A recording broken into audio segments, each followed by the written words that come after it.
Nancy, we're talking today in Paris. You've been invited to give a series of lectures at the Sorbonne and the Séminaire Marx.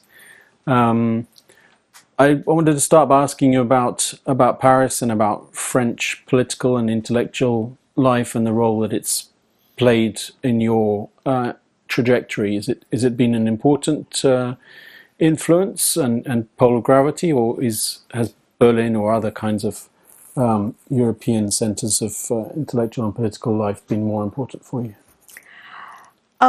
I think that my trajectory, my development involved the meeting of several different strands of thought, of which French thought was one, and especially Foucault. But of course, I came to Foucault and to French post-structuralism more generally after having been through the New Left, where I had, in the US, encountered Western Marxism, so-called the Frankfurt School and so on, and that remains a second important, center of influence. Then there was the strand of American pragmatism of Richard Rorty was very influential on me, and of course feminist theory coming from pretty much everywhere. But I didn't encounter, well, of course I had studied Sartre and so on in graduate school, but it was in graduate school that I first read Foucault. And that made an enormous impression on me, especially The Order of Things, Les Mots et les Choses, and Discipline and Punish. I've read them both in English translation as a graduate student, and I felt that this posed an enormous challenge to the kind of Frankfurt School Hegelian Marxism that had been until then my principal, worldview, so to speak. An enormous challenge, and one that it was absolutely necessary. It was not something you could just ignore and brush aside and say this is, not Marxism or something. And so these were my very first publications as I was a young professor. And I was really trying to look at which aspects of Foucault seemed to be very problematic for any attempt to create a new Marxism for our time, and which aspects of Foucault's thought were real enrichments and should absolutely be integrated. So it was kind of sorting the wheat from the chaff kind of project, and it was in connection with that I first started, spending time in France. And the first thing I did here in Paris was to attend this seminar. I'm trying to remember if it was at the École Normale or if it was at the Collège de Philosophie. I sort of vague in my mind. But anyway, it was directed by Philippe Lacoue-Labarthe and comment il s'appelle? I'm not good with names anymore. Jean-Luc Nancy. Yeah. And they were kind of these Heideggerian, Marxian leftists, and it was a spectacular group of people. It included Derrida, it included Sarah Kaufman, who was then alive. Claude Lefort was there from time to time. Who else was there? I don't think Lyotard was there. I don't remember. Anyway, so this was really moved me more into the Derridian sphere. And there I had the same problem, but in for me, a somewhat easier form, because I found this sort of attempt to develop a left Heideggerian radicalism quite problematic. And I wrote an essay, The French Derridians, Politicizing Deconstruction or Deconstructing the Political. And it was more the second, as it seemed to me. So I was finding myself then in these dialogic, somewhat critical, contestatory relationships. But in both cases, I took the thinkers very, very seriously because I think they were great, brilliant thinkers.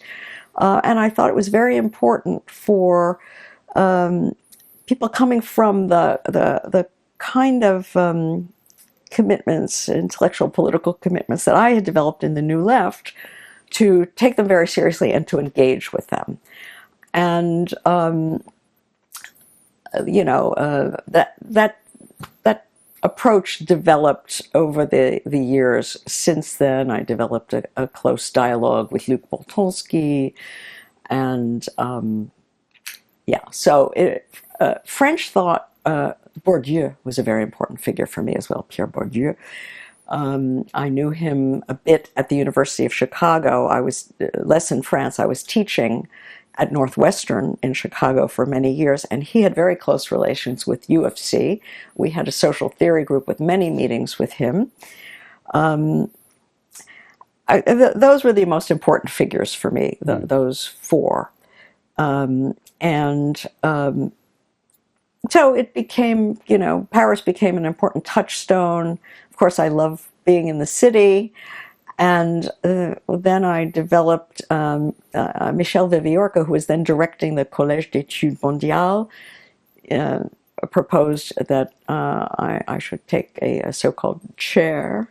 And that gave me a regularized, perch, an institutional home here. And then I started coming here pretty much every year for about a month, usually in May.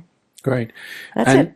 So that's interesting. So that must have been mainly the 80s and the 90s you're talking about. Yes. Mm-hmm. And that was a period when, perhaps an older generation of Anglophone Marxists had fallen out of love with France and Paris. Yes. Famously, Perry Anderson proclaimed in the early 80s that Paris had become the intellectual capital of reaction. Yeah. And of course, the high tide of Althusserianism and indeed, other forms of Marxism, situationism and Trotskyism and Maoism and other forms had died down. So you kind of were against the flow, in the sense you became interested in French thought at a time when actually French thought was, in many cases, actively anti-Marxist. Well, I think it's a bit complicated. I have to say that part of what interested me and what troubled me was the American reception of post-structuralism, which was really depoliticized and very esoteric and faddish and annoying. But I felt, nevertheless, that, again, especially Foucault and Derrida, at this point, a little later Bourdieu, were very serious thinkers. And I was not convinced that they had nothing to offer a Marxist, a kind of expanded, unorthodox Marxism that I was interested in developing. On the other hand, I did recognize and wrote about this, that what was going on in France with a lot of post-structuralism thought was that it was providing a kind of seemingly radical political transition actually away from Marxism. In the case of some people, that did go to the right or some center right position. Derrida to the end claimed still to be a person of the left, and Foucault, we could argue about whether he was criticizing or defending neoliberalism in those last lectures. But there's no question that both in the United States and in France, post-structuralist thought served as an exodus from Marxism. But I was intent on showing that this thought could be, or aspects of this thought was useful for us, and could and should be reframed, integrated, do something with it. Right. That we shouldn't leave it to the right. But that must have been quite a lonely position, because you were in a field which was polarized on the one hand by, as you say, an American version of post-structuralism, which was highly depoliticized and more hostile to Marxism, and shed into post-Marxism and so on. and on the other hand, a whole series of Marxist polemics with post-structuralism, postmodernism from, well, not just polemics, but attempts to critically engage in a highly critical form with those forms of thought on the sides of people like Kalinikos, Harvey, Jameson, and others. So having that position at that moment must have been quite a complicated thing to navigate. Perhaps. I mean, I think I did feel closer to the people you just mentioned on the Marxist side. But you see, in the case of Foucault, I felt that he was very much, I would say, he was anatomizing the sort of the forms of domination associated with the social democratic welfare state at the very moment when the welfare state was being unraveled with the sort of stealth advent of neoliberalization. And I thought this was, as a new leftist, I had that whole same critique of the bureaucratization, clientelization, we were clients and not citizens, right? All of that stuff was very important in the U.S. New Left, at least. SDS famously, participatory democracy, and so on and so forth. So I already had these ideas about these forms of domination that Foucault was theorizing in a work like Discipline and Punish. From a different perspective, Habermas was doing something similar with the colonization of the life world, juridification. The welfare state turns everything into this system form. This was all very congenial to me. I could see that these were two idioms for talking about the same thing. I thought that was important to be talked about. It was, and I didn't think that this in any way refuted any critiques of exploitation or any other aspects of Marxism. I saw this as, a way of thinking about the larger institutional space of what was then social democratic or state-managed capitalism. Of course, it took me a while, it took many people a while to understand that we, and not just Foucault, but we were anatomizing something that was in the process of disappearing. And then, we'd have to, look at neoliberalism as a successor form of capitalism. Was it lonely? I was juggling many things at the same time. I was also trying to become an established philosopher as a Marxist, interested in French and German thought in a world dominated by Anglo-analytic philosophy, including analytic Marxism. And this was a kind of, the moment in which political philosophy was kind of, in its very creative period in the Rawls, Sen, Dworkin, Nozick. These were all great thinkers, but this was not my thing. And I was trying to find a way to follow my agenda. And I mentioned Richard Rorty before. He was so important to me because he blew up analytic philosophy from the inside. That you can't imagine how empowering this was to graduate students and young professors, especially those of us who had re-entered the university from a period in the New Left, and were trying to figure out how to find a voice in this analytically dominated world. Rorty, I feel, helped me find my voice, and of course I loved his critiques of foundationalism, including against Habermas and others. And on that point, he was closer to Foucault, and so was I on that one point, foundationalism or historicism, you could call it. I was fighting that battle, analytic continental, as they called it, liberalism versus Marxism, and then, of course, gender. Then, of course, the rise of feminist philosophy, which I had at least some small hand, along with a very brilliant generation of thinkers in developing in that era. So I was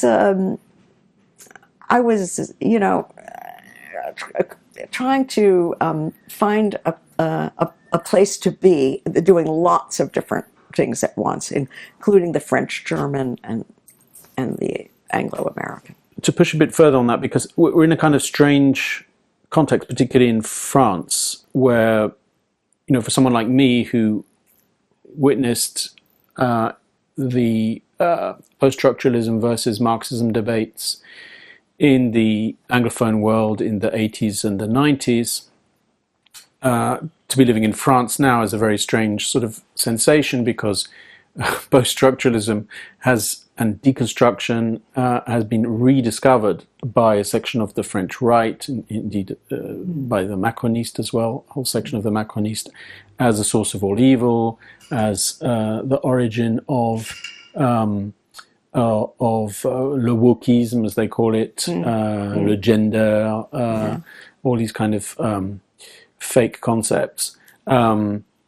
And it's very odd to be, have French people rediscovering this in 2023, as if these previous debates have not happened, and it's, French thought that's being in their view at least, re-imported via American thinkers. So what do you make of this whole sequence that now seems very distant, actually, of that big Marxism versus post-structuralism debate? What is the balance sheet of that for you? Well, I think the balance sheet is basically the rediscovery of Marxism and of capitalism in this huge crisis that we're in. I'm seeing that in France as well. I'm less, familiar with the stuff on the ground here than you are. But even in this visit, I've encountered so many young people who are passionately interested in Marxism, and by contrast, I'm hearing many fewer references to post-structuralist thinkers. So I think there's a new generation radicalizing now. That's certainly true in the US as well, probably in the UK too, I assume. Traveling in the US, giving lectures like in Midwestern universities, I'm meeting young people, literary scholars, anthropologists, who say to me, I was educated in the heyday of post-structuralism, and I have such horrible gaps in knowing the things I need to know to do the work I want to do now. And they're all going back and studying capital in reading groups. So they are criticizing their own formation during that period. Now, this is obviously very different from the weaponization of this thought by the right wing. That hasn't happened in the US now. The right wing goes on and on about critical race theory and sexuality studies that groom, young people to default from appropriate, healthy forms of identity and sexuality. They're not quite sophisticated enough, I think, to talk about deconstruction or any of that stuff. But let me ask you, how do French intellectuals on the left respond to that? Because they're in a, do they try to defend these thinkers, or do they just as soon say we've moved on, or what? Well, I think it's complicated. First of all, there's a big generational split. Sure. And I think a lot of the older generation find this rediscovery of Marxism and critique of capitalism quite disorienting. Annoying. Because they feel they've done that. They bought the T-shirt. They were active in this or that group in the 70s or 60s, and they've moved on. Whereas a younger generation have are discovering it with quite a lot of enthusiasm. And of course, the big difference between France and the US, for example, is that no institutional bases were created in France to defend or develop Marxist thought in the university system. The 68 generation didn't really leave anything behind, whereas I didn't realize, whereas with all its faults, the academicization of Marxism in the US does mean that there are places in the US where you could, in France it was impossible to do, until recently at least, a PhD in philosophy on Marx or a Marxist thinker. So you had to go through various substitutes if you were on the radical left. I think a second thing that's complicated is that post-structuralism doesn't really exist in France in the way that we understand it, as this kind of body of thought that, despite its differences, constitutes some kind of a foil or an enemy for Marxism, as it does in the Anglophone world. Individual thinkers are, Foucault, Derrida, etc., can be respected and dealt with, but they're not seen, or they weren't until recently seen, as this thing called, post-structuralism or postmodernism. So I think it's another difference. I always distinguished between post-structuralism, or for that matter deconstruction, or Foucauldianism, as on the one hand a worldview, and on the other hand a set of pretty nifty techniques that you could do things with. And I always criticize these things as a sort of a worldview, an overarching perspective from which to analyze society and politics. But I've found so much useful there that I could, extract and do things with. That's one point. In the United States, what got academicized and got an institutional basis in the university were first things like gender studies, or initially called women's studies, now gender and sexuality studies, Black studies originally, African American studies, or various kinds of BIPOC stuff, especially.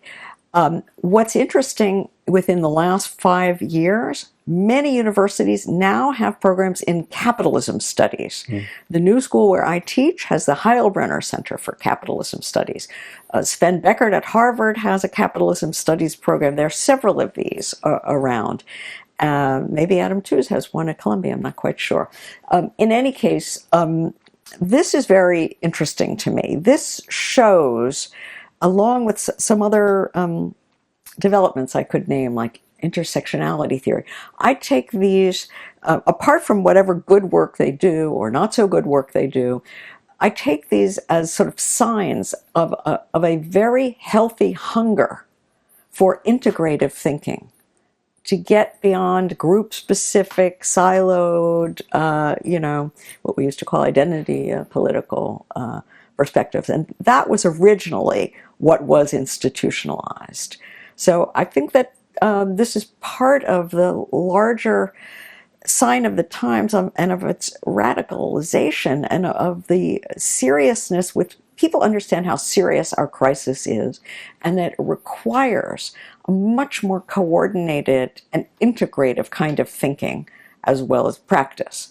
And to me, the rise of capitalism studies, it's both about the taking Marxism seriously again as at least one element in what you need, but also, this more holistic and integrated, coordinated desire for a politics that is, genuinely counter-hegemonic, as opposed to just this group and that group.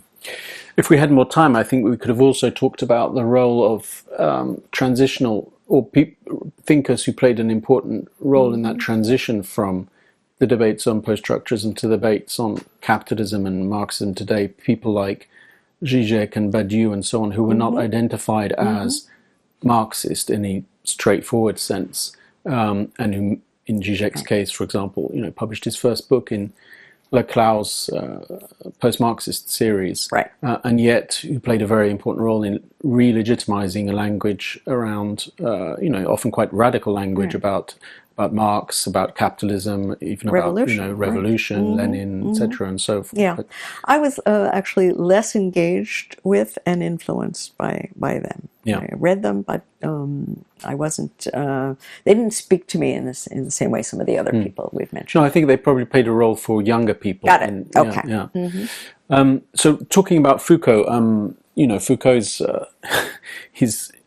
his persistence is quite remarkable when you think about it, and the ferocity of the arguments around Foucault still, maintain their bite, as it were.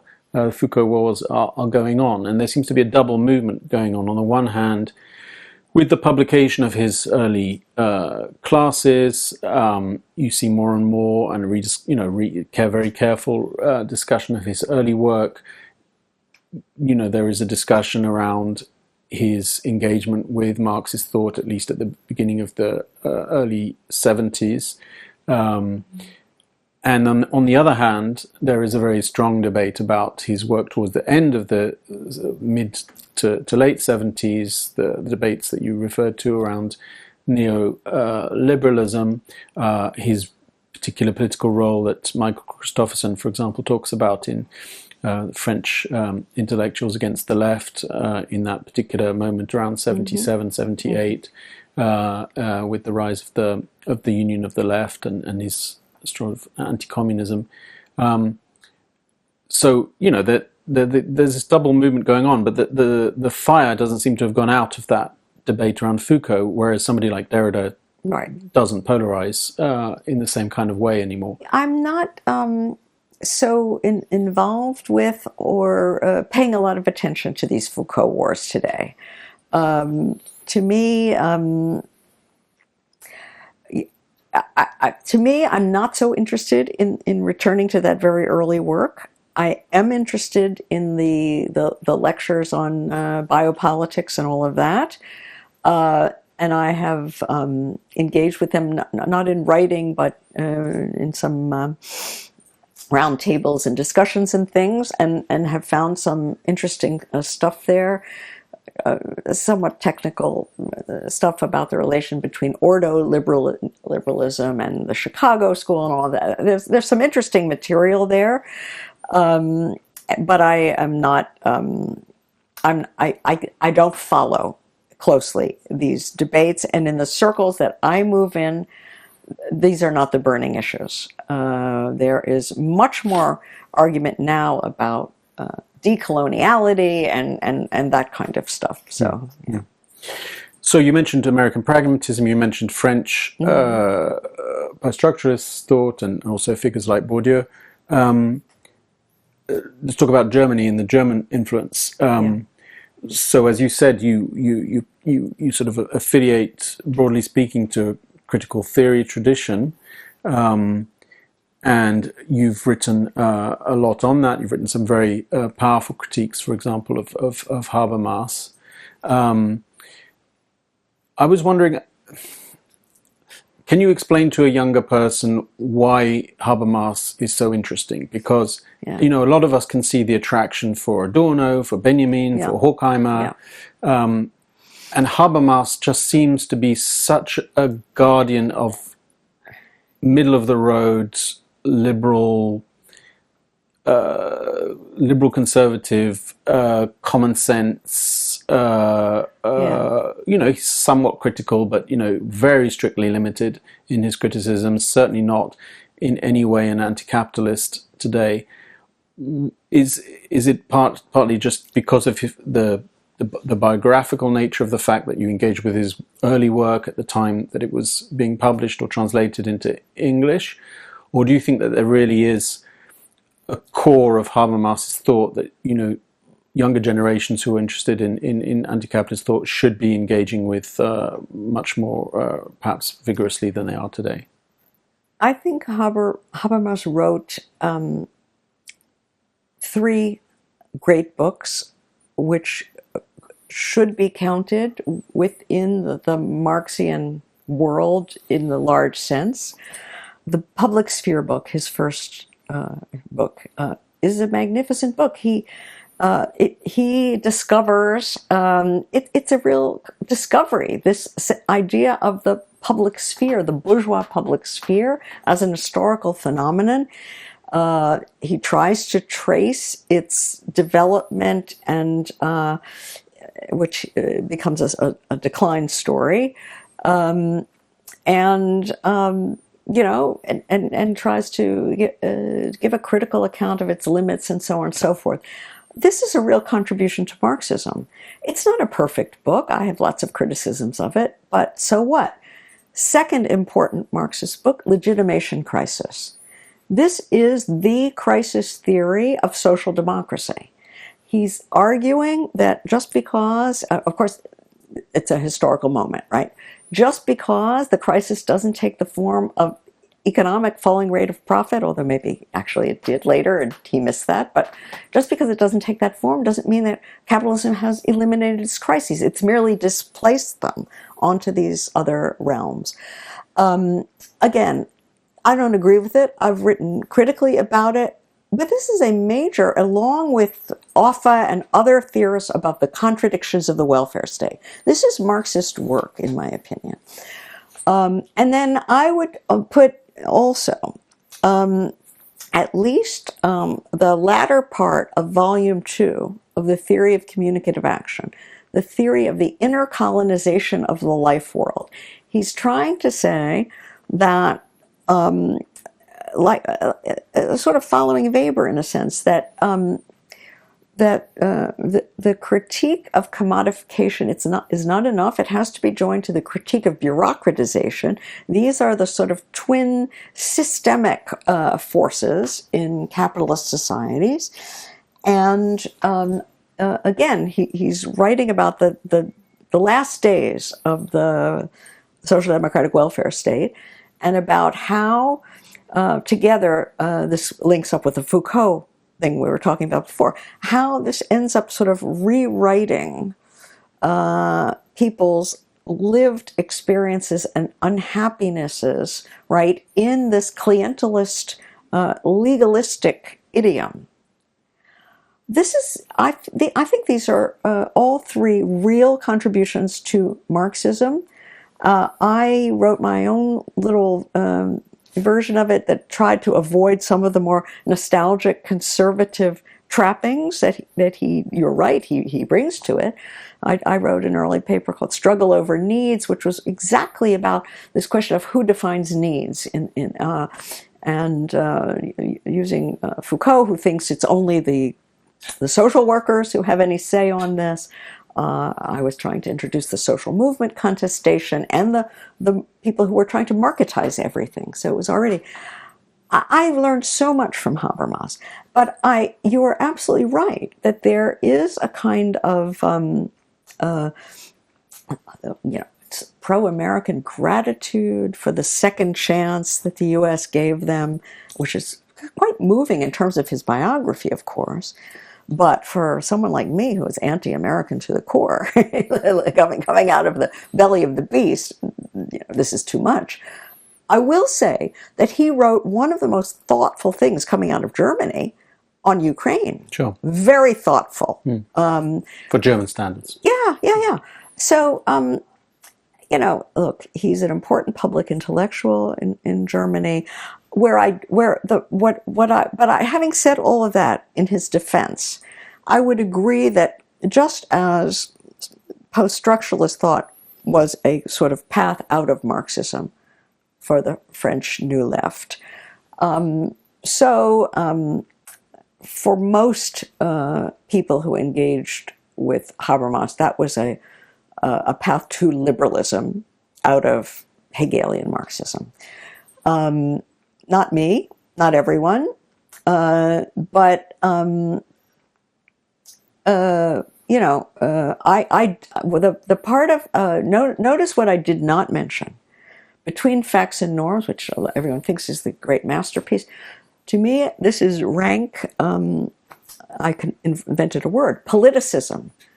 By analogy with economism, you think everything can be reduced to the political organization.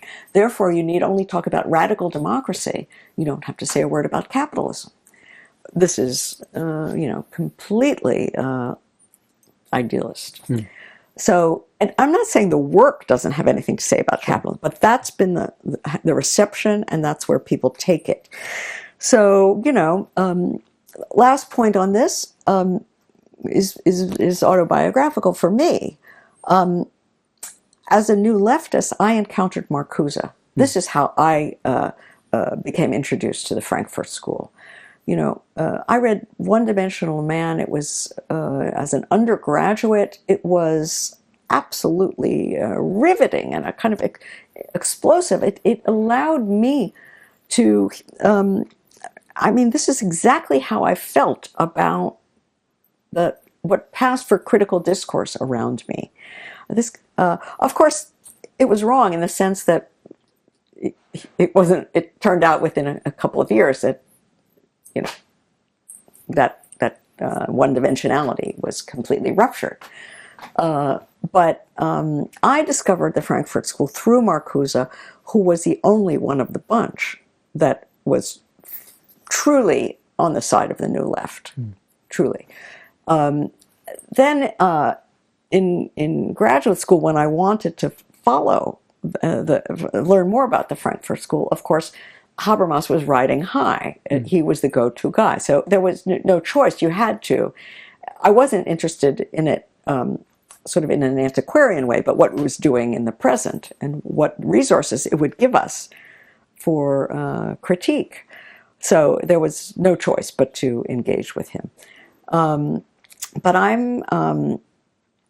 was sort of the bad girl in the Habermasian group of my generation, and I have no regrets about that. I'm still admire him in many ways, and as I say, 3 great books. That's if anyone says that I wrote 3 great books that contributed, I would be more than happy. Sure.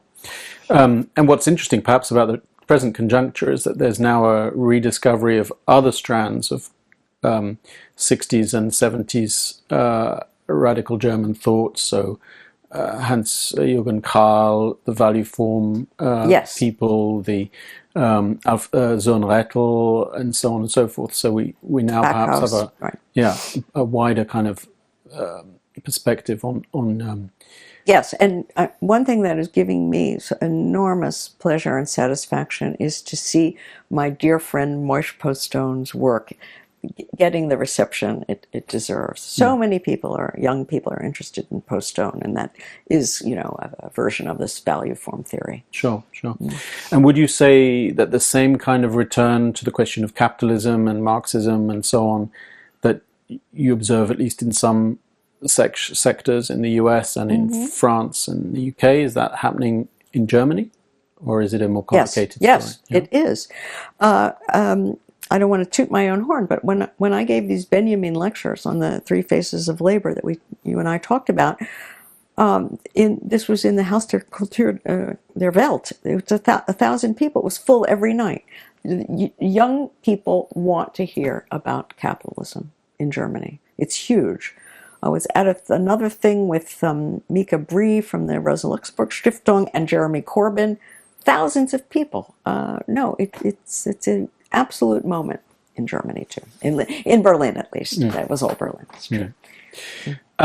So you mentioned several times your origins in the American New Left. Perhaps you could say a little bit about that context, and how it compares to the present kind of radicalization of young people, what differences or similarities there might be.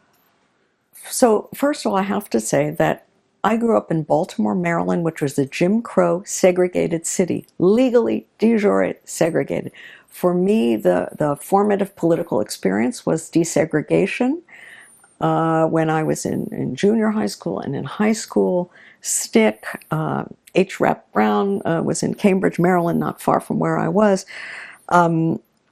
It was an explosive moment for me. I grew up in a Roosevelt, Democratic, liberal family. Parents were very pro-union and so on.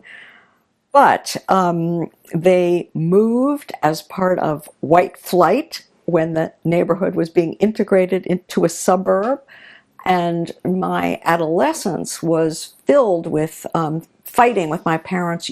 You're hypocrites, you say you're for this, but you do that, blah, blah, blah. That's how I became a new leftist. There are many different routes to this.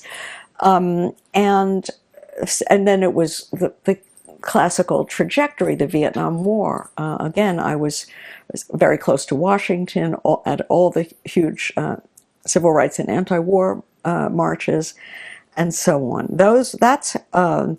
And it was at one of those marches that I first heard, and my memory isn't great. Oh, I have so many incredible memories. I first heard, it might have been Carl Davidson, was one of the SDS leaders, say, we have to name the system, and the system is imperialism. I had grown up, I don't think I'd ever heard the word imperialism before. You have to understand how we in the US, because of McCarthyism, unless you were from a red diaper family, which I was not, there was social amnesia. We were completely cut off. We had to sort of reinvent radical thinking, which is why we made so many mistakes, it must be said, reinventing the wheel or whatever. That was one important moment. I also heard someone who had been fired and blacklisted for Communist Party membership in McCarthy era give a talk at that big anti-war demonstration, which was the first one that allowed the communists to participate, in which the New Left took a courageous stand against anti-communism.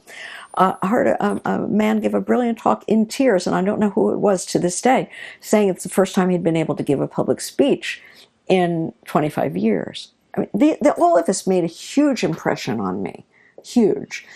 And then by the time I went to university, it was 67, 60, no, I started at university in 65. So anyway, things were exploding quickly, and I was, I can tell you a funny story. There was a period where I was very involved in the 65, 66 in anti-war, and I worked with with Noam Chomsky's sister-in-law, Judy Chomsky. I can't remember the name of it, but it was a draft resistance, Philadelphia draft resistance. And so we collected draft cards and burned them in big rallies and demos. Lots of clergy around. Everybody was talking about witnessing, and I come from a secular Jewish family. What is this witnessing? I have no idea what they're talking about. Then I was watching. I was very impressed with the moralism, the integrity of these people, the seriousness that they had, the religiosity, maybe because also in the civil rights movement, the black church and so on. So all of this made a kind of impression on me, coming from, like I say, this very secular, quasi-atheistic family. Then on TV, I'm watching Buddhist monks burn themselves up. And I'm literally walking around thinking to myself, but if you're really serious, if you're really against the war, why aren't you burning yourself up? 3 weeks later, I met some Trotskyists. And they said, there's another way.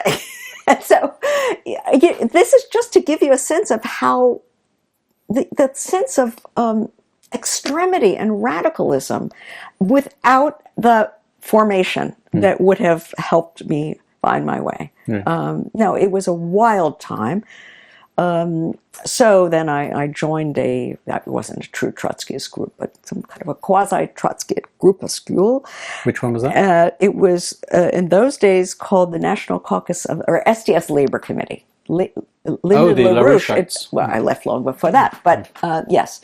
And we were always sort of in trouble. Luxembourgist Trotskyists, yeah. Always in trouble in SDS because we were, I think, the only part of SDS that supported the New York teacher strike against community control of the schools.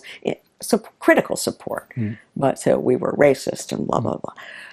Anyway, lots of drama and then feminism. One thing that has occurred to me in retrospect, this was a France-U.S. contrast, because I just wrote something about this.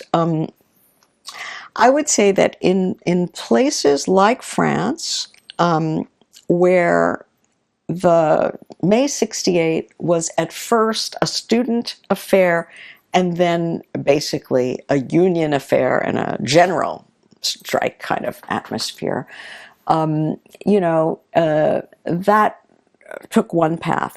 In the United States, the New Left was really centered on race, on anti-war, and therefore anti-imperialism more broadly. It was about the sort of, it was very third world oriented and very American race oriented. Feminism became strong, not as strong. This was a very different New Left in that sense. Just in terms of what I think of today, the sort of, in the French case, I would say it was kind of the exploitation problematic that became very central, along with the imagination and so on and so forth. For us, it was race and gender that were central. And in fact, many of the strongest American trade unions were anti-New Left because they were pro-Vietnam. Not all. Of course, black workers were different. They had an anti-Vietnam, anti-imperialist perspective, the radical ones. But a lot of the white working class was anti-New Left. That's totally different from here. And this might be why as our New Left dissolved and attenuated, which happened everywhere, the social movements that emerged were far less Marxist and oriented to the labor dimension of things, much more oriented either to questions about violence or reproductive rights or identity and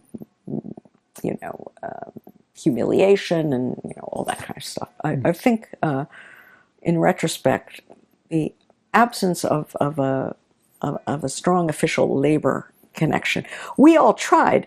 Half the groups in factions within SDS were Worker Student Alliance and all this kind of stuff. But the truth of the matter is that the workers were pretty hostile. And I mean, when one looks at when one reads your work, you have a very welcome kind of ecumenical notion of Marxism, and you cite beyond Marx and Engels, you cite Gramsci, you cite Luxemburg. More recently, you've been citing figures in the quote unquote black Marxist tradition, of course the Marxist feminist tradition, and so on. There were two names that I haven't come across, which are Lenin and Trotsky. Do they not figure at all in your intellectual framework, or you prefer not to talk about them because they raise other questions that distract? I'm not sure why I haven't talked about them, and it's not a principled decision. It's probably just that, I don't know, not top of mind or what, who knows. But I can tell you that, speaking of black Marxism, I've been recently teaching and writing about Du Bois, and especially black Reconstruction. And I've become such an enthusiast that I go around telling everybody, this is on a par with Trotsky's History of the Russian Revolution. These are the two great masterpieces of Marxist historiography. With the Black Jacobins, perhaps, as well. Perhaps. Okay. You're right. I should. Anyway, but Trotsky, someone who has been very important to me. Lenin, I just taught State and Revolution. I taught a class on socialism and anarchism with an Italian colleague who is an anarchist, comes from it honestly through a long family tradition.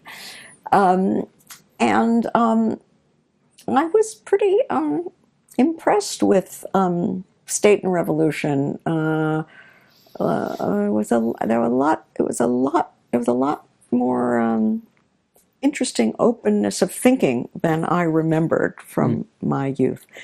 So, yeah, I'm not ruling out. Maybe, who knows? Yeah. And is it fair to say you've also been quite influenced, because you cite a lot the notion of core and periphery, so yes. You've been much more influenced by, let's say, the Wallerstein world system school more than the Brennerite yes. tradition. Yes, but more through Arrighi than Wallerstein himself. Right. Of course, it's the same school in a sense, but yeah, because I look, Brenner's a great thinker, and I'm also influenced by Ellen Wood to some degree, but I do think that for what I want to do, and probably I would even go further and say what anyone should want to do, you've got to frame it globally. You really do.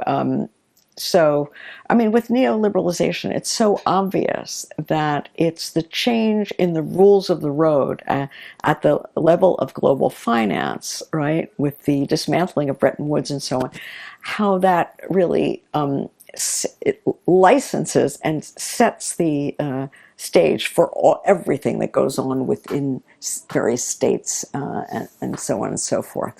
So, again, just finished teaching another course on rethinking class, where we read E.P. Thompson, of course, and all of those I went back to all those debates with Perry and Ellen Wood. They wrote a magnificent and fair-minded piece. I guess it was an NLR piece. I'm not sure.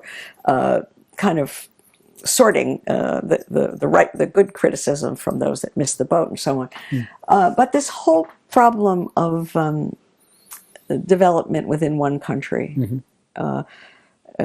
does seem problematic to me. I think, which is not to say that there aren't all these magnificent insights in Thompson and Brenner and elsewhere, but I'm thinking of the original Brenner debates. I mean, of course, now he's the turbulence of the whole, but.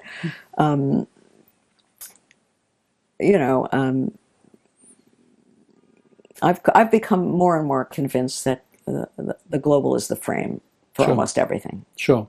And that it makes a difference in how you think about things. But one doesn't have to think of the global necessarily in terms of core and periphery. I mean, one could think of it more in terms of uneven and combined development. One could also, the rise of the BRICS poses a whole kind of problem for a certain version of world systems theory. Totally. When I use language of...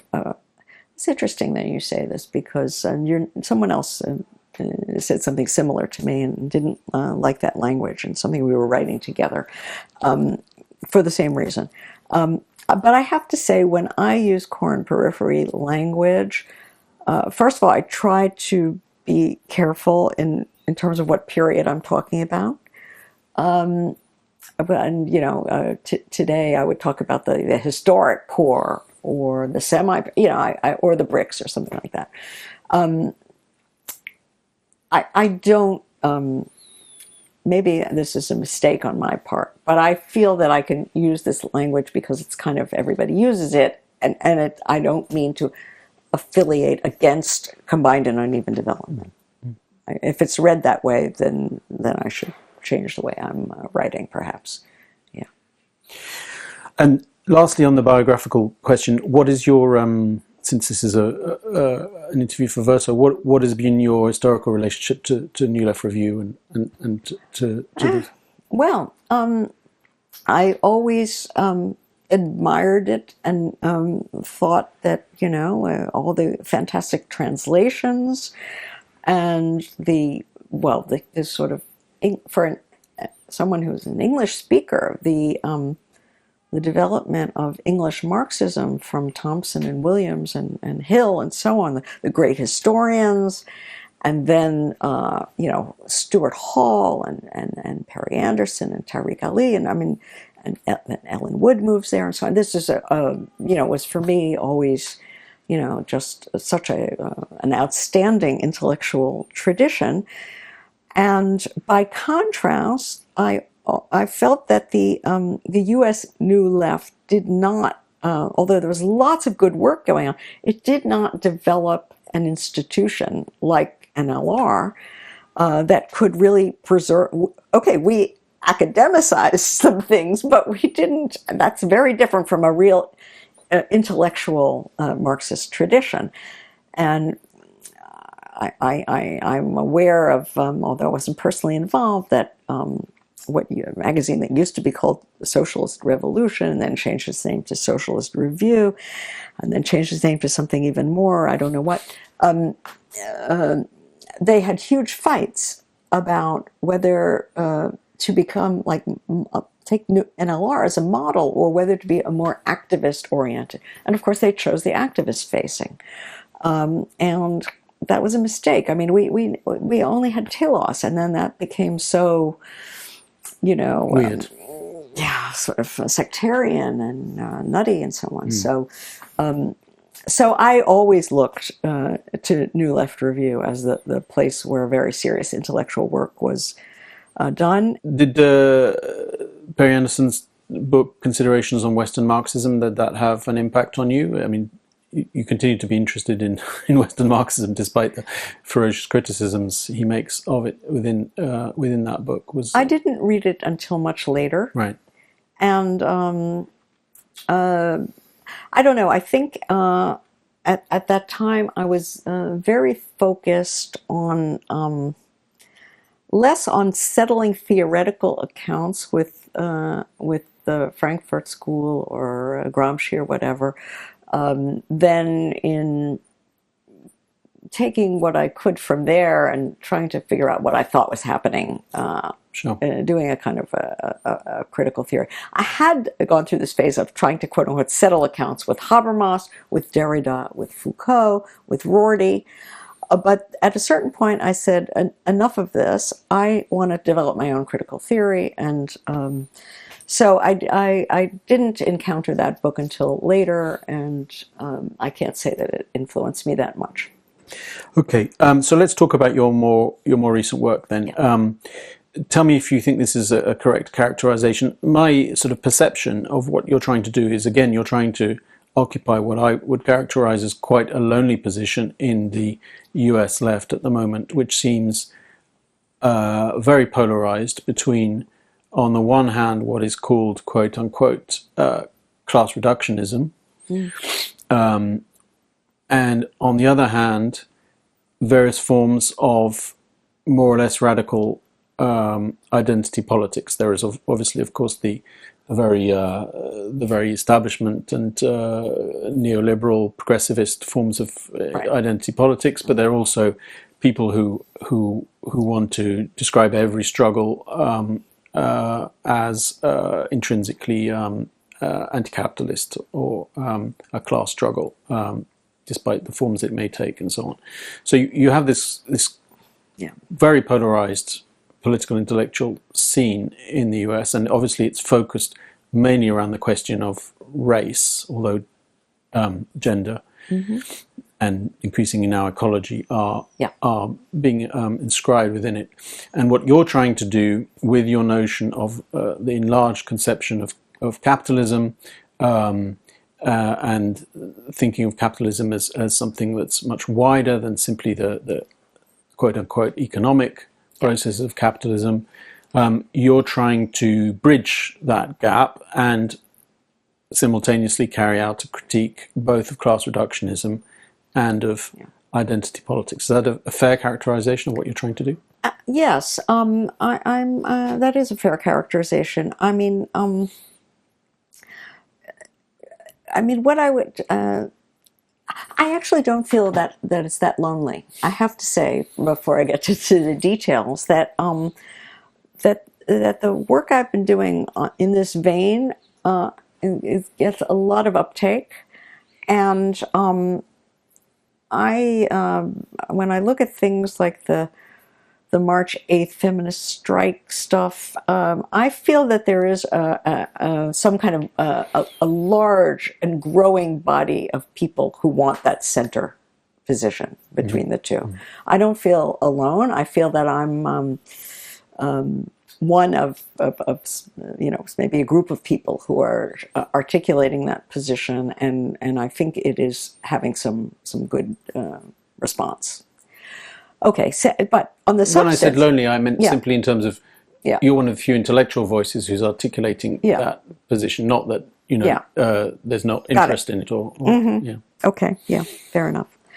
Now on the substance, I think your description is absolutely correct. What my idea is that we need to look at not just at the official economy in a sense of the sphere of labor and social relations and so on that are monetized and marketized and that lead directly to the production and realization of surplus value, but at the relationship of that to what I think of as its background conditions of possibility. And by that I mean the social reproductive sphere, whether we're talking about families, communities, state agencies, or even increasingly for-profit enterprises that are monetizing care work and so on. That's one. You don't have the official economy without all of this background of so-called care work or social reproductive labor. And by the same token, you don't have it without nature treated as a source of free or almost free, use Jason Moore's term, cheap, right, stuff that capital can simply, right, free ride on, take what it wants, no obligation to repair or replenish. Same with care work, right? It just helps itself, basically. It doesn't want to pay for it. And I would say the same thing about a significant fund of unfree or semi-free labor and land.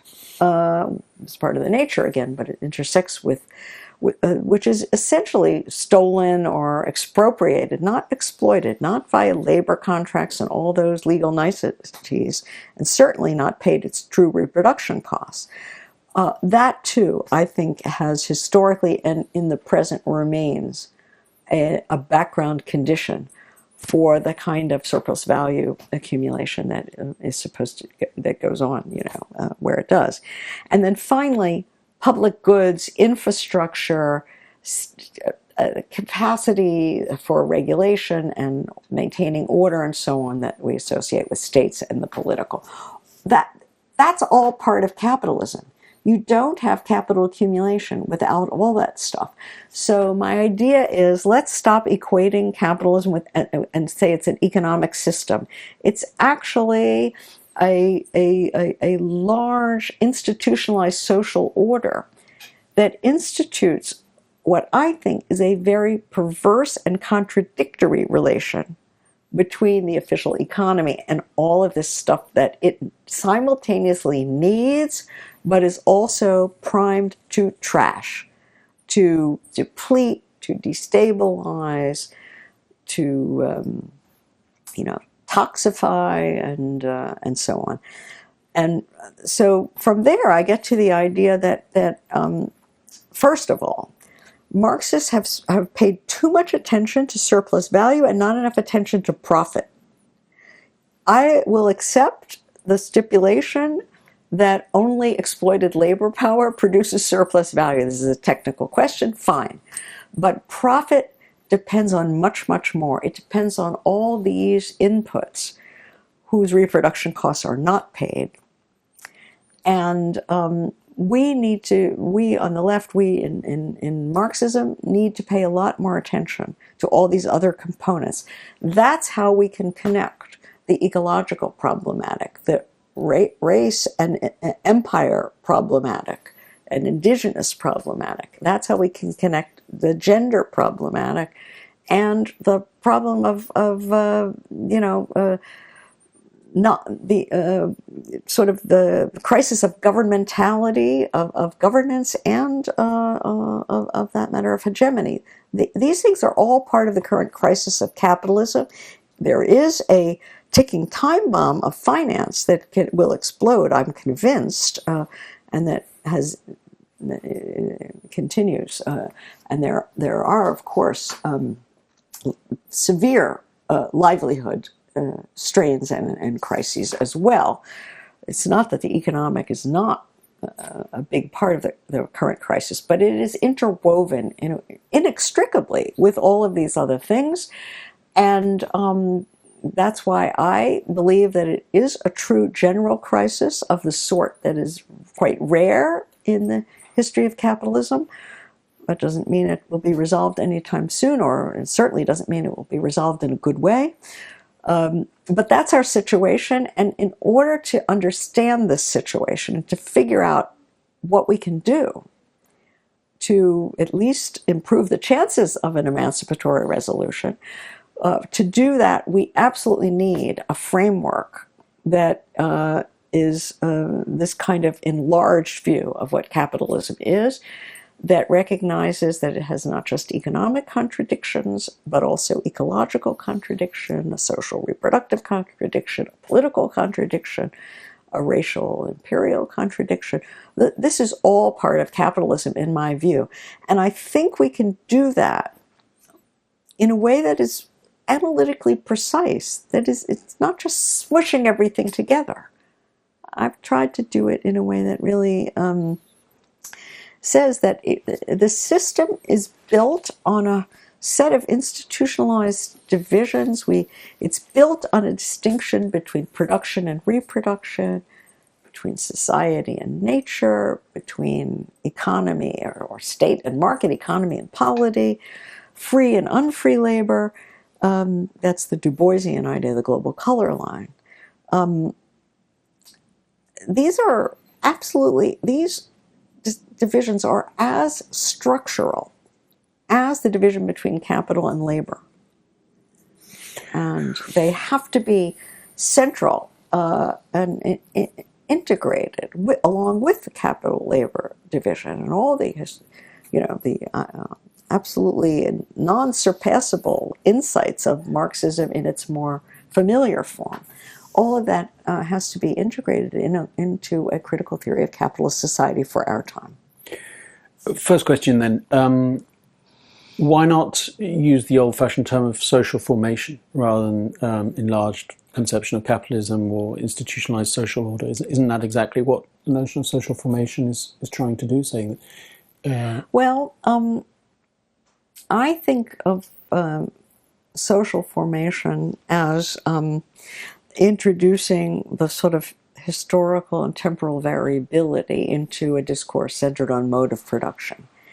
And I'm trying to say that I'm not trying to talk about regional or national or periodized variability. I mean, I do want to do that too, but what I've said so far is a structural account of what the structure of the system is. So I would say it's closer to mode of production than social formation. The social formation, as I've understood it, is about how the more restricted economic notion is implanted within something larger. Mm-hmm. And I'm saying that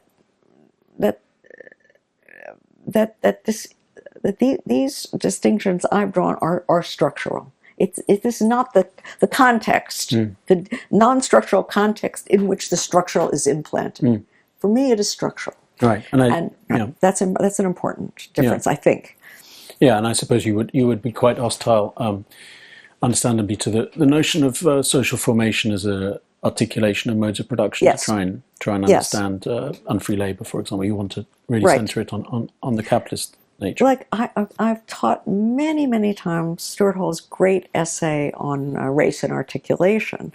And it's so, I love especially the early parts when he goes through all of the South African debates about an economic perspective, a sociological perspective, and this idea of articulation of modes of production. I have to say then that by the end, when he gets to Althusser, I told my students that I want to quote Larry David. I mean, to me that doesn't lead to anything that fruitful. But I love the early parts, and I am coming down on the side that we are not talking about the articulation of different modes of production. Maybe at some very early origin point or something, but no, we are talking about one mode of production, the capitalist mode of production, and its own internal differentiated quality, because the if you want to use the word articulation, the articulation of the parts is part of the structure. These are not two different modes that are articulated. Okay, and you distinguish between what you call the foreground and the background, Yes. the sphere of exploitation, and then the spheres of expropriation, which are, as you say, social reproduction, nature, the question of empire and race, and then the political. So one of the criticisms that has come up of this, and it comes up also at various points in your discussion in the book with Rahel Yegi, is that you are reproducing a two systems theory, or a binary kind of set of oppositions. Yeah. And one thing that did surprise me, you come from a Hegelian Marxist or a critical theory tradition, and that there was a whole way of trying to think through that problem through the notion of dialectical unity, and so on. And then there was an alternative tradition, the Althusserian tradition, which tries to think of it in terms of overdetermination, which is a term you use in that discussion, but I think in a looser way than the Althusserians would have used it. So there are these two ways of trying to think about how you relate these different spheres together, and you don't take a strong position really about how you would think this relationship. Use various terms like articulation, imbrication, and so on. And I think that's something that you've been pushed a little bit on. Where would you stand on that now? How would you think about the specific nature of the connections? Well, I probably need to think this through more deeply and seriously than I have to date. But what I would say now, in any case, is that I don't think I fit into either of those two things. I don't think this is quite the dialectical totality of Hegelian Marxism, and I don't think it's the articulation of levels in the Althusserian model. I think it's something else. Now, I want to respond to the idea, though, that it's somehow binaristic. That I don't agree with. It's true that in my presentations of this approach, I always start with Marx and say, just as he went beneath the hidden abode of the market to production, so I want to go, beneath that and so on. That's a kind of issue of presentation, we could say. What you call the foreground and what you call the background really depends on what you're trying to do. If you're trying to explain the relation between Marx's analysis of capital accumulation and these other things I'm interested in, then it makes sense to talk about foreground, background. But you could equally talk about, put social reproduction in the foreground and the other in the background. In fact, I had a kind of a little epiphany during the pandemic when everyone was saying, oh, this puts a spotlight on social reproduction. Now everybody sees how important that is. and I was being interviewed by people who were saying, is talking about that. And I said, well, yeah, but, I sort of had the opposite thing. Like, we don't have any masks. We don't have any ventilators in New York. There are no supply chains that are working. Doesn't this also reveal how important production is? So, it really depends on what you're looking at. And it's not, I don't think it's binary. I know that question has been raised. And then I guess part of me wants to say, well, if in some sense it is binary, so what? I mean, is that like a great sin? Well, So what? I suppose the danger would be that it could devolve into a form of pluralism or neo-Weberianism, where you have these various, Michael Mann, you have ideological power, and you have political power and military power, and so on. And again, the old issue of primacy always comes back within Marxism.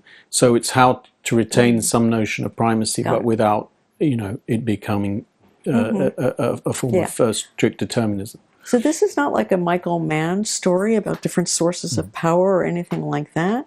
This is an attempt to put within one frame things that are often separated, and it's an argument against so-called dual system theory or triple system theory, or that's another model of articulation. How do you articulate these different systems? Or intersectionality. Well, I want to get to that. Absolutely, yes. At least some versions of intersectionality. It depends. No, God, just again, remind me of the question. So how precisely would you think of these relations without falling into pluralism? Or... Well, I guess in using the conditions of possibility language, which is Kantian, right? It's these are not exactly causal relations. It's that you can't have this without this.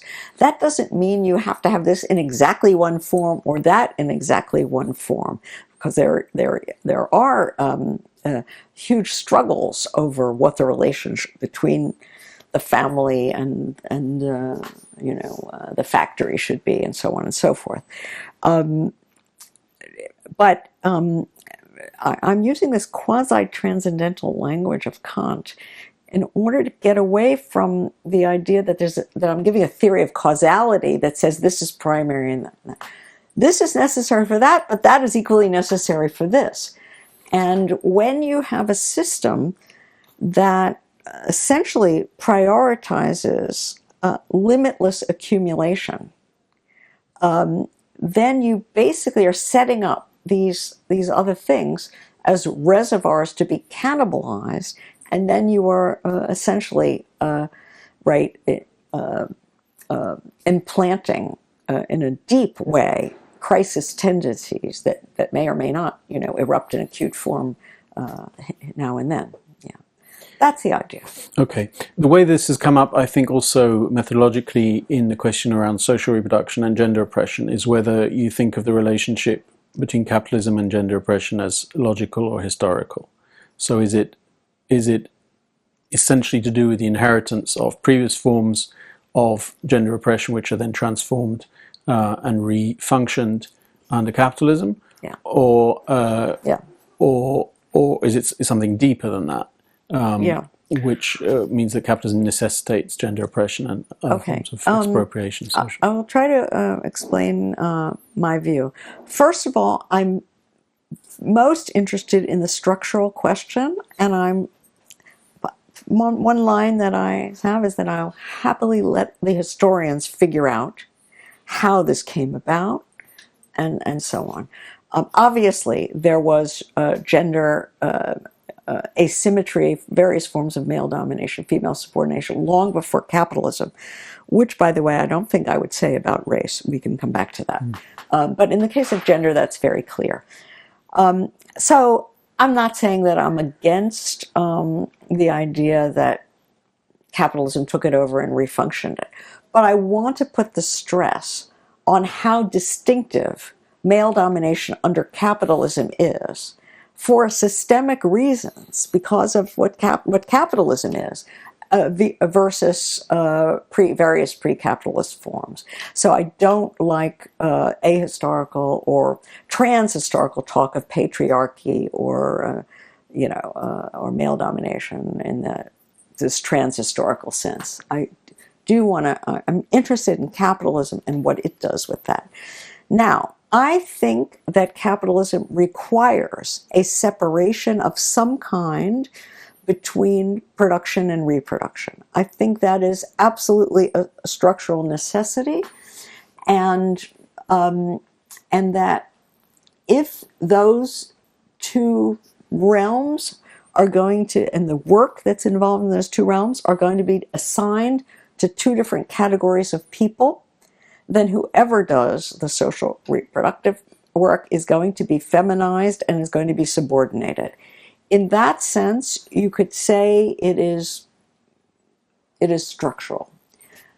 Now, the one interesting question that arises is, does it need two distinct populations?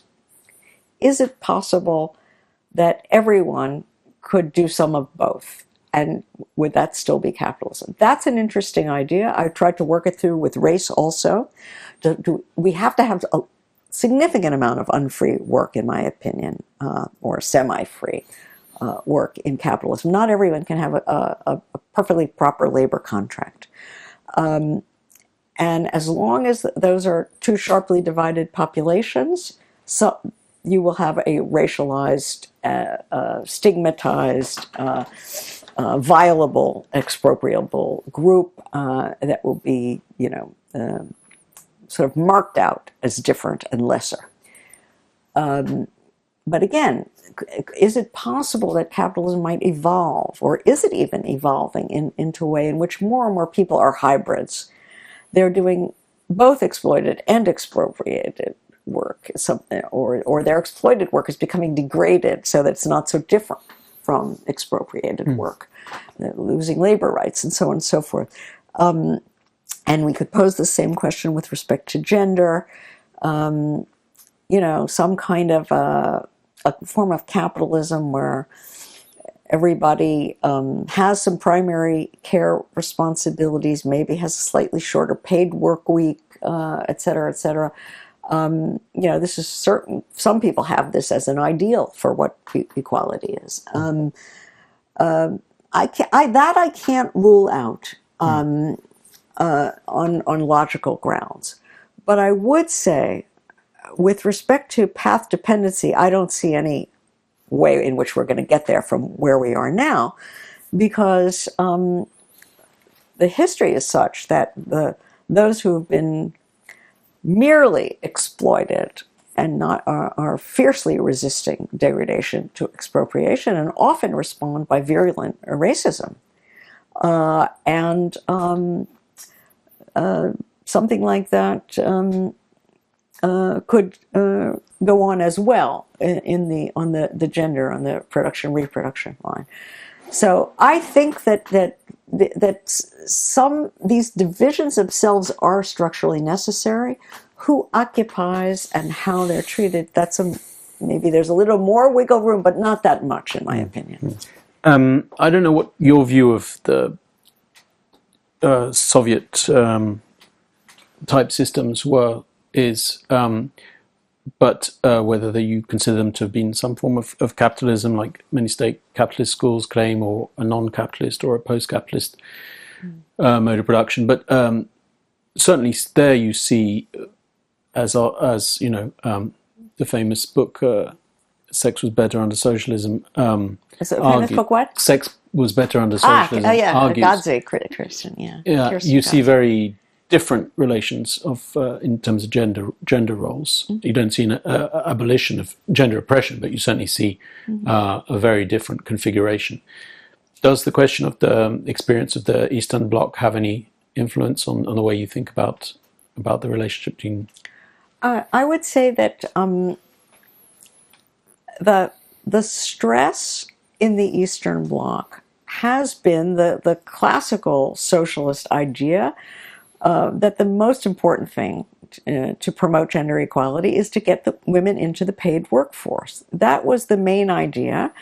And it's not that there was no recognition of social reproduction and not some development of some efforts to socialize some of that work. There was. In that respect, I would say maybe even a country that's not usually held up as a model, the East Germany, was quite good. But the main focus was always on paid work, both because it was there was the sort of old idea of Engels that that's the route to liberation, but also because of the situation of playing catch up and trying to industrialize rapidly and so on. So, there was a whole other motive, you could say, and the result was, a real double shift for women that was not at all matched by men. And, the forms of, at first we had, interestingly, I remember in the early days after '89 meeting Eastern European and Soviet women intellectuals and being told, that feminism was their problem because they associate feminism with the idea that they had to do paid work and couldn't. That was a short-lived moment. Fortunately, they began to get other ideas about the story. But on the other hand, I have to say that I've been very struck in China, and maybe I've been there more than I've been to Russia, interestingly. China really did, without achieving anything perfect, really did do some very important work in liberating Chinese women, the Chinese communism. Okay, now there's this explosion of consumerism and sexualization and so on. Or the sort of the current situation is different, but I think I would say there's some positive and some negative, and that it's an object. It serves as a certain kind of object lesson about how you need to be able to do more than one thing at once. I can see how the notion of expropriation works pretty well with the questions of social reproduction, with the question of nature, and the question of politics. It seems to be more complicated on the question of race, because arguably you have quite a US-centric conception of what racism is and how it functions. So it's essentially focused on the question, the experience of African Americans and perhaps also other racialized groups in the US, from slavery to the present. Would you accept that? I mean, where, for example, into your picture of expropriation and race, would anti-Semitism or Islamophobia fit in, on the one hand, and where do you see this connection between expropriation and capitalism in China, Japan, right, Indonesia, other places that are very much capitalist powers, but are very different in their relationship to race? So, I can. It's certainly true that even given the biography I described, that American so-called race relations, and above all the black-white color line, has been, very much top of mind for me for decades of my life. But I don't want to concede the point that my approach is somehow too stamped by that. Because first of all, equally important in the United States is indigenous dispossession. That's so central to our history, as it would be to many settler colonial states.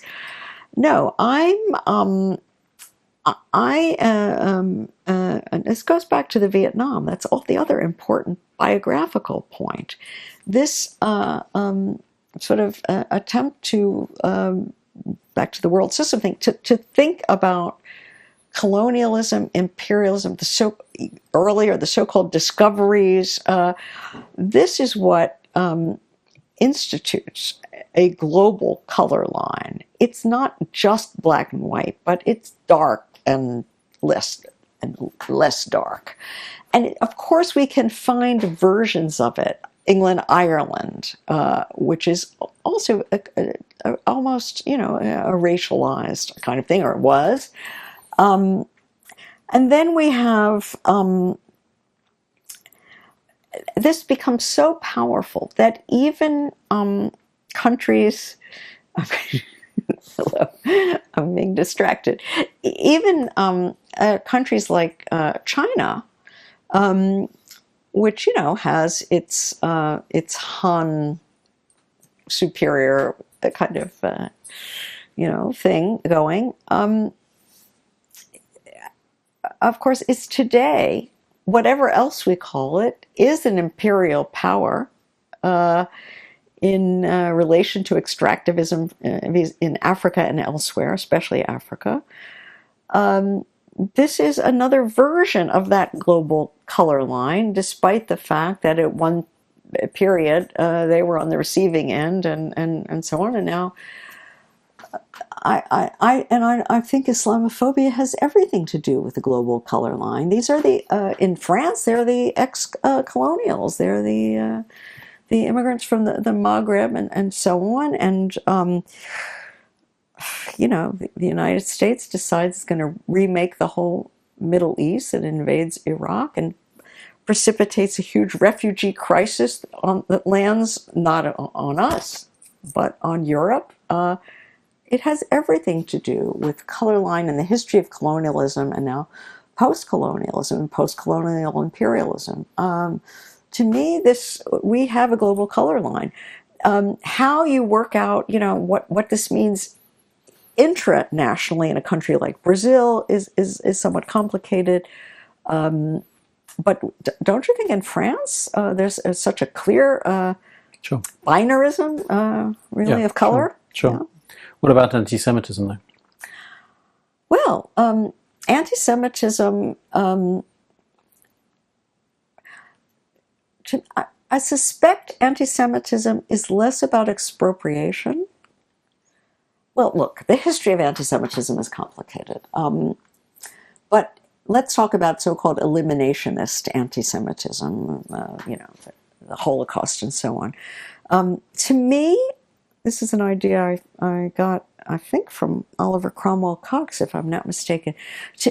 Not that he says this, but to me that's closer to certain forms of homophobia, where the idea is not to take their wealth or to turn them into a subordinate caste of menial labor, but to just get the fuck rid of them. I shouldn't say that.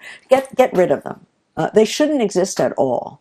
Whereas a lot of the kind of racism I'm talking about is about turning people into a servile caste of degraded laborers, or to expel them and just take their land and so on.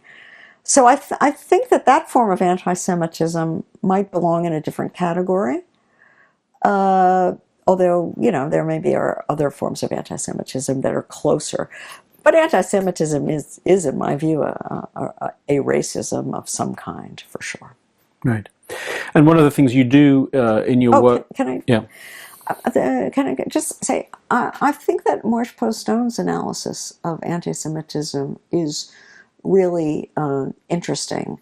You could say it's the anti-capitalism of fools or whatever. It's about the difficulty of recognizing capital as a power that is, in a sense, abstract.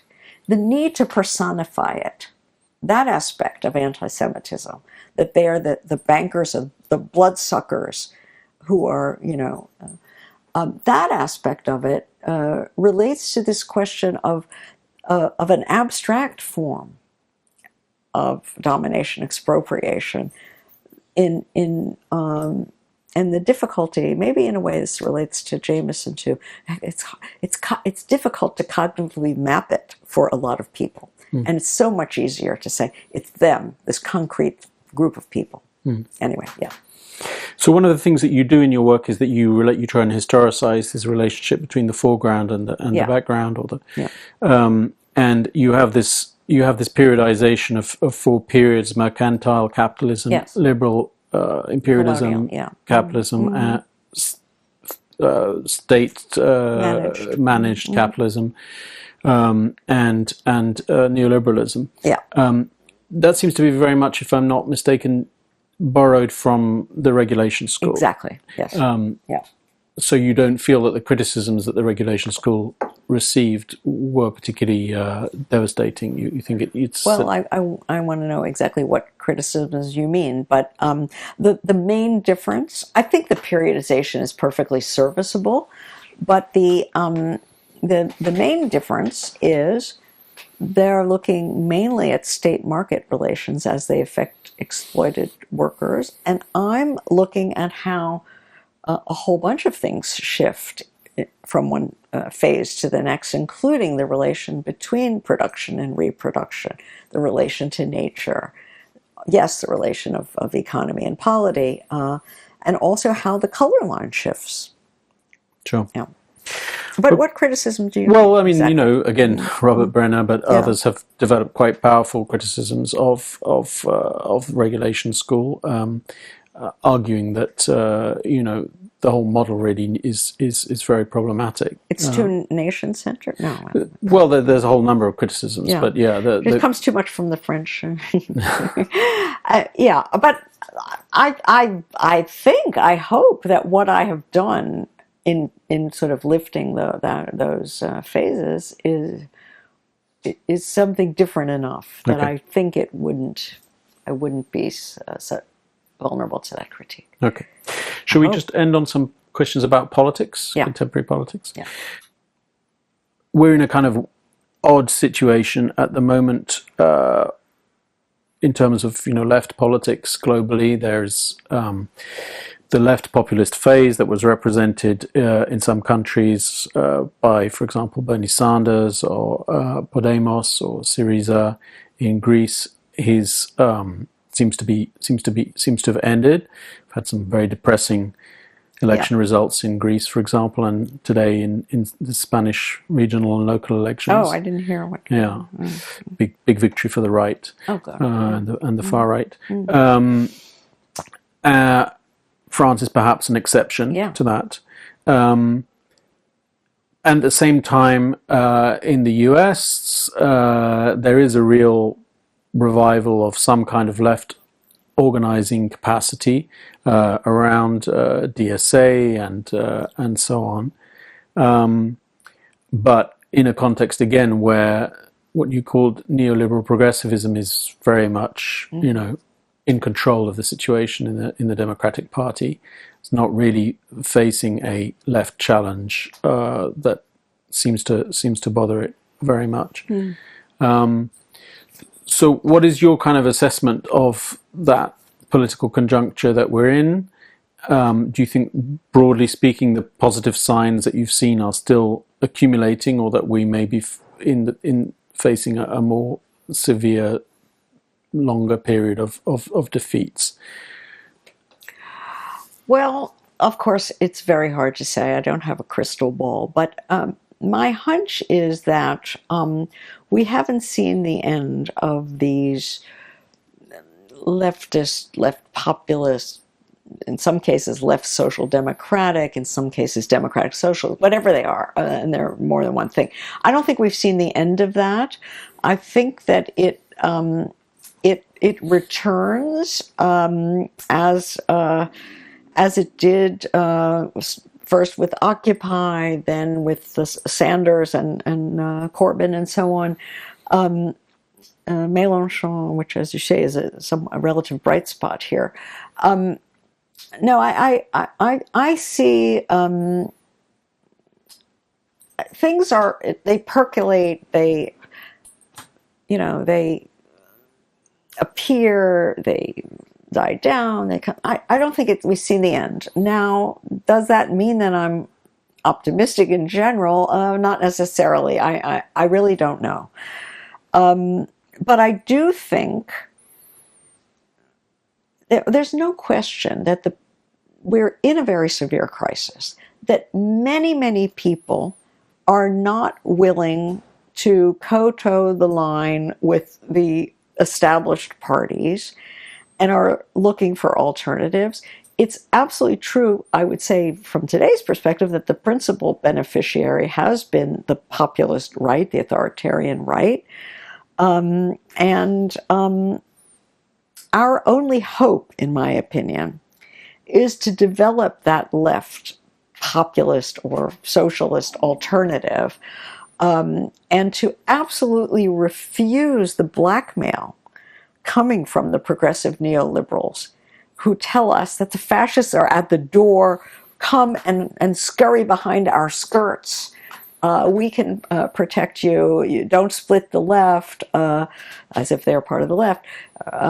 This is exactly the wrong thing to do, because those are the folks that create the conditions that spawns the right in the first place, and that's a vicious circle. Our only hope is to try to develop this. And look, there's a huge amount of radical ecology stuff going on, and the radical feminism in many countries, especially in Latin America and Southern Europe, has developed a whole new face, the face of anti-debt, anti-austerity, linked up with violence against women, linked up with reproductive rights and so on.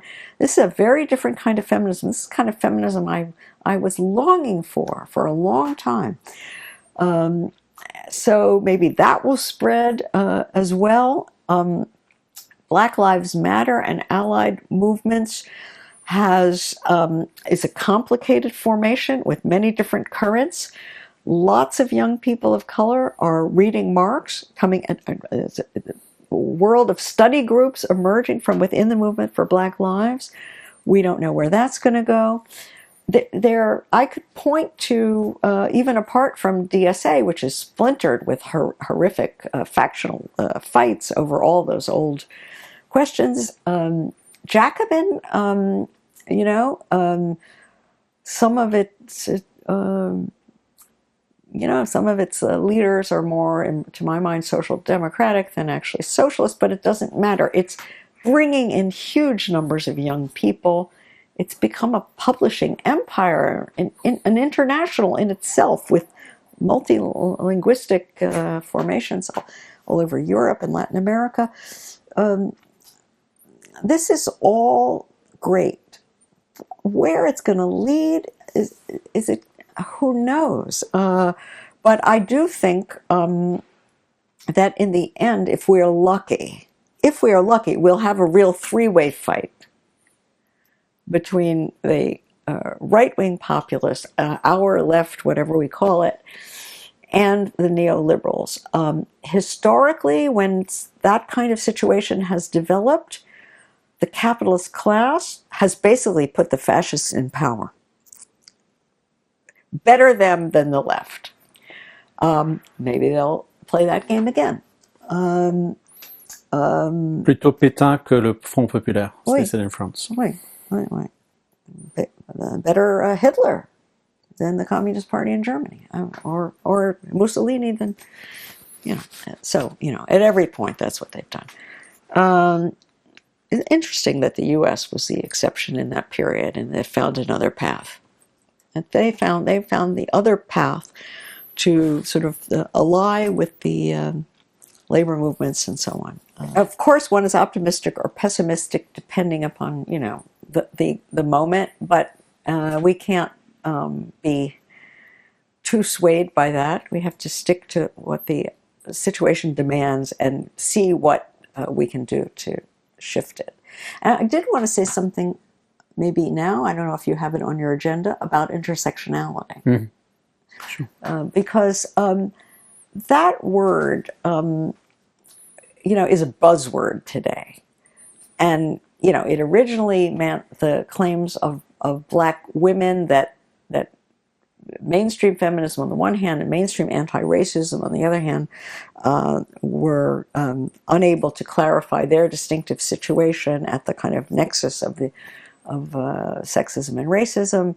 Then it became more a a claim to link the different systems of oppression, a new version of dual or triple systems theory, then now I think for a lot of people, it is just a marker for the hunger for an integrated perspective. I think that's what people mean more and more by intersectionality. And it's more of a question than an answer. Exactly. And the political impulse is a good one.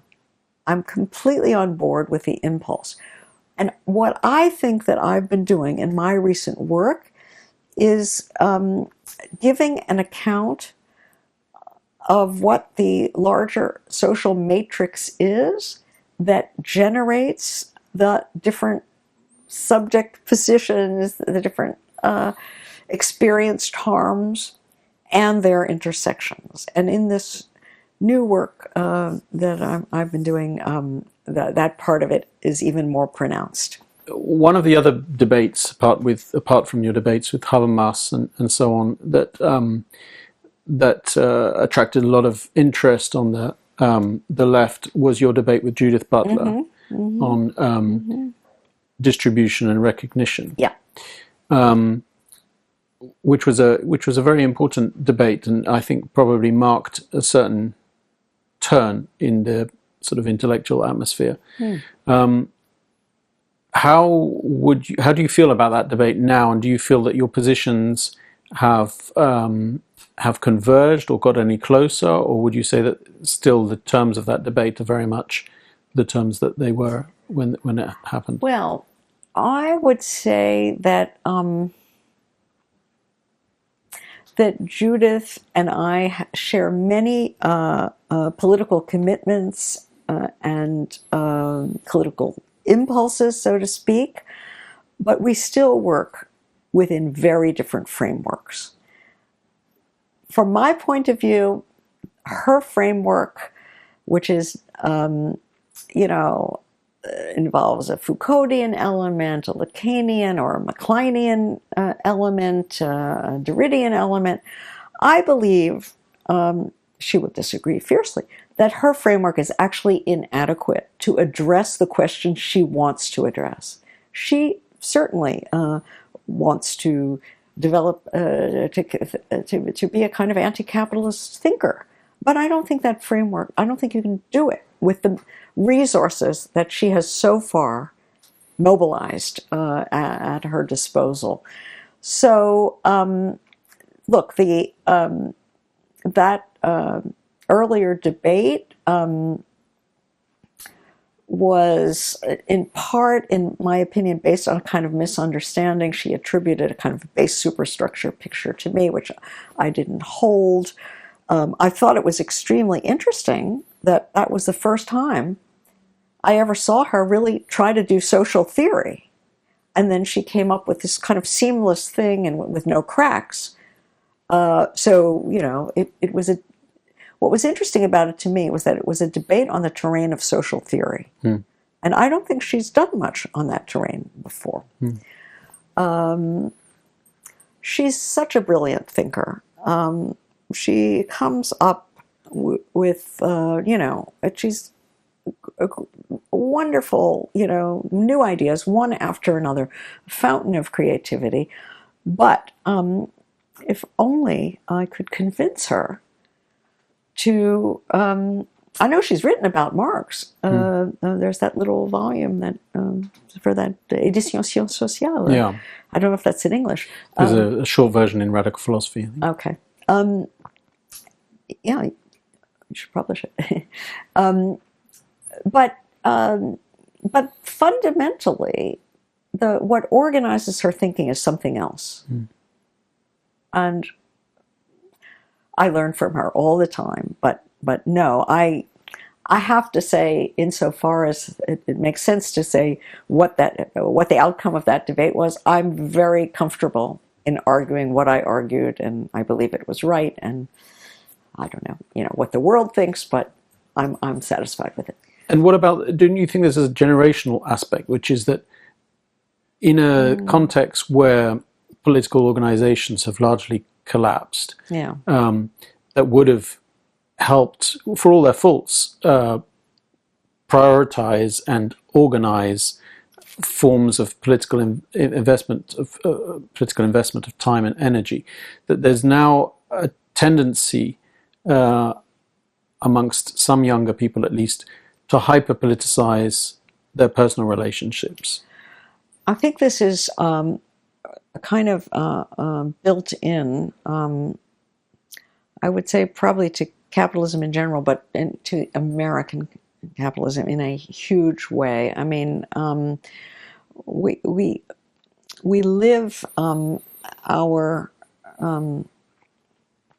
we live in this sphere that Eli Zaretsky called personal life, which has an institutional basis in capitalist society, and especially in the sort of precariat of those who hope to be in the professional managerial strata and so on.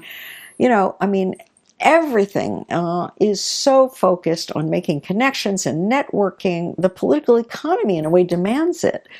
That and being visible and having an online presence and getting this, as many likes and hits and clicks, and you know, so there's a sense in which this is a kind of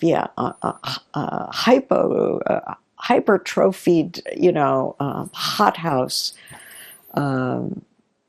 where all sorts of moral panics and paranoia set in. I see it very much, and you know, that too much attention to microaggressions, which are real, and I'm certainly not defending them.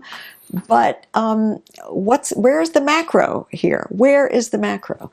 But I see the two things going on.